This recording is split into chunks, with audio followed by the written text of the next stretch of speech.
Yo, what is up, bros? I am here to make the case for God Auchinleck. The case that I have prepared is simple.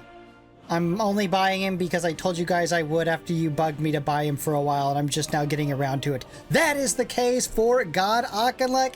He's gonna cost me 825 medals. Not worth it. Bro started out with a Panzer Leader, explosives, and a crapper desert fighting, 3 movement. He's got 5-star tank ability. Bros, he was utter shit. We are about to improve on him significantly. Alright, Auchinleck, let's get you upgraded here. So our first Auchinleck upgrade gets us another perk slot and a 4th star in movement. Our next Auchinleck upgrade gives us our 6th star in armored ability and a 5th perk slot. Let's hit it. And finally, to reach God tier Auchinleck, we get the new perk and a 5th star in movement ability. This 5th perk is Attrition Warfare. After commanding a unit attack, it causes the target and 2 enemy units 1 square around it to have a 100% probability of getting fatigue for 1 turn. Troops with fatigue have an additional 6% HP reduction from attacks and airstrikes, and their morale is lowered. The fatigue effect does not apply to troops that are already demoralized. So from what I remember you guys telling me, this bro was good defensively. Let's go ahead and hit it. Let's get these upgraded. He does have explosives. It's carryover from his crapper build, I guess, right? They're just like, yeah, let's keep explosives on him. That's great. Obviously, we are going for the first perk. Go ahead and put on Armored Assault, which is 10% more damage. Which is 10% more damage than Inferior Victory would get us maxed out. However, Inspiration is a huge boost, and that's why we're grabbing that. So I will test him. Remember, I told you guys that I would go ahead and test him just like I did in the tournament. Same attacks. I'll have to watch back one of my videos and to even remember what I was doing. But I'll do it the same. I still have the Excel spreadsheet, and we can kind of list him as far as damage. Now, I know, I mean, maybe you guys, we gotta build him like this to see how much damage he does. After that, I may build him differently. You know what I mean? I don't know what I would do exactly. Yeah, but we'll figure something out. Alright, bros, so I watched the video. I got the attack sequence I used. Now, the one I did watch was, what, Patton versus Guderian. I watched Patton do 1200 of this bro right here. So, we'll see what Auchinleck can do.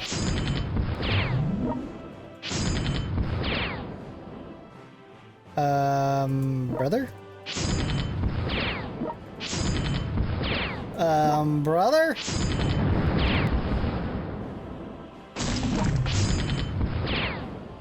Seven, 8, 9, and 10.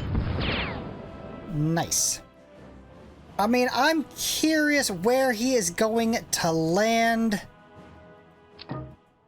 Alright, bros, let's see here. Okay, before some of you guys say it, you use him defensively. You maybe put on defensive perks and have him hold cities in some of those nightmare difficulty scenarios. I get it, but we still gotta test the maximum damage output he can do, and that's what we're doing right now. Let's see. Let's see here. Where would I put him just based off that? I haven't calculated any of the damage. I have no idea. what the overall damage he just did was, but I'm kind of thinking he's gonna be right in here. He's gonna be either in front of Chernikovsky or behind Chernikovsky. I'm gonna go ahead and move him and see what my prediction, how close we get.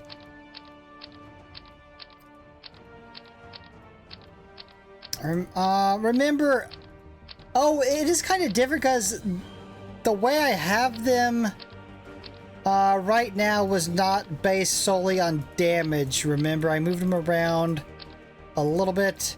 Chernikovsky should have been, I think, a little bit higher, but I deducted some because he just did not have the firepower to even get his blasting impact to go off on, like, even hard, but definitely not nightmare difficulty. I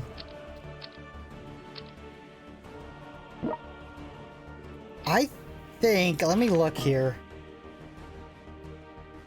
I think I'm gonna put him right there.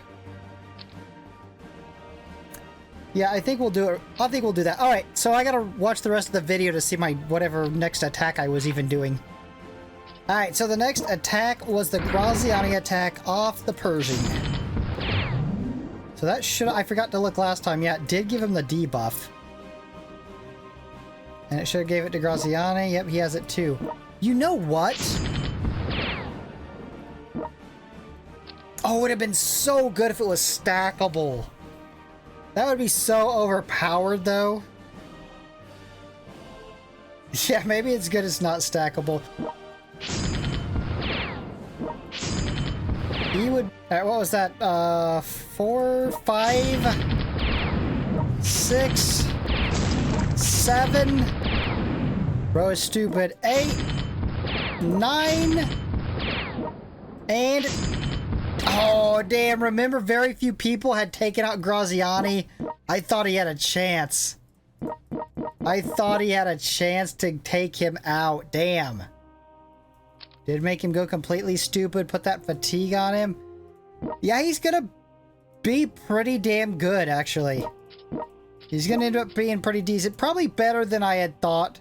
Not like the ranking I just did where I moved him, but better than I had thought before I ever bought him. Alright, our next attack is this, I believe. What is it? Right there. From here to there, I think. Alright, Auchinleck, big finish for you, bro. Big finish here. Now, Patton was doing, obviously, 700. He's no Patton, but he's getting shit done, though. He's no Patton. And we were only doing 9 hits on this because people were dying to Manstein. What? This is 6, 7, 8, and 9. He did survive by making a Manstein go absolutely stupid. Heavy pressure? The hell is heavy pressure?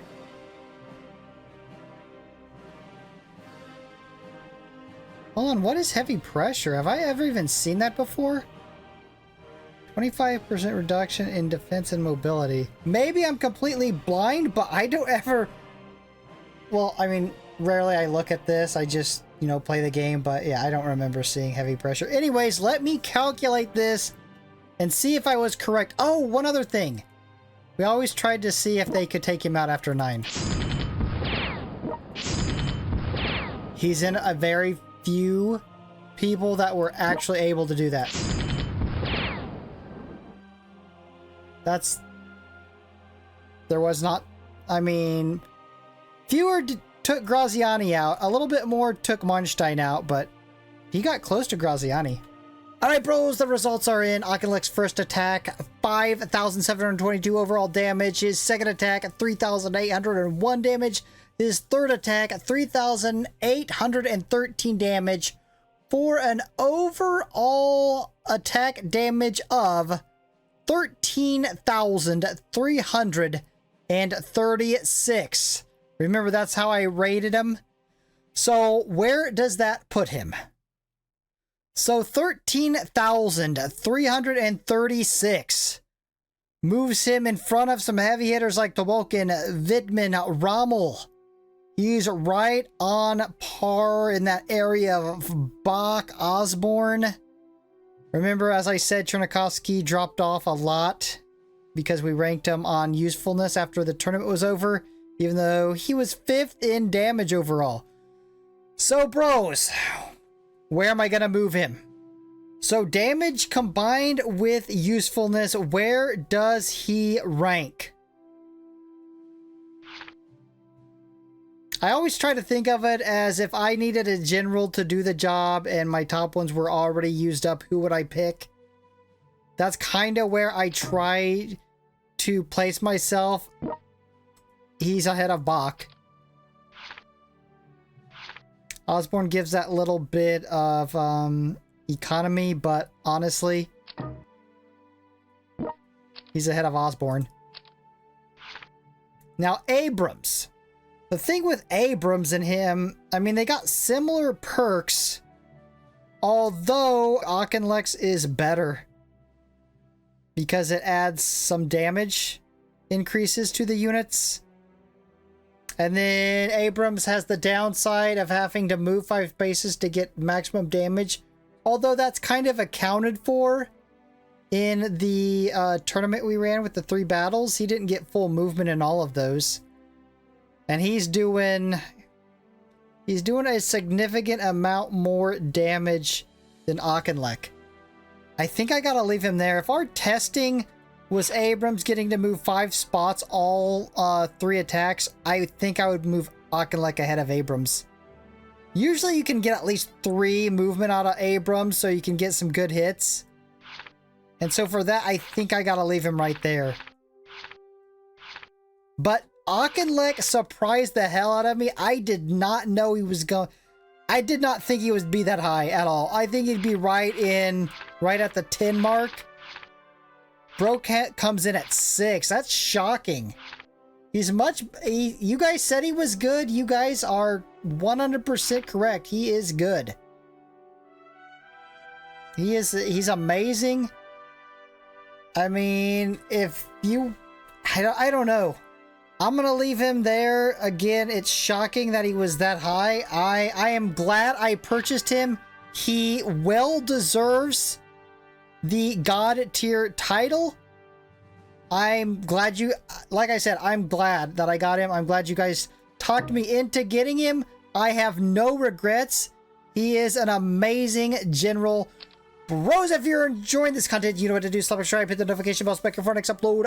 Peace.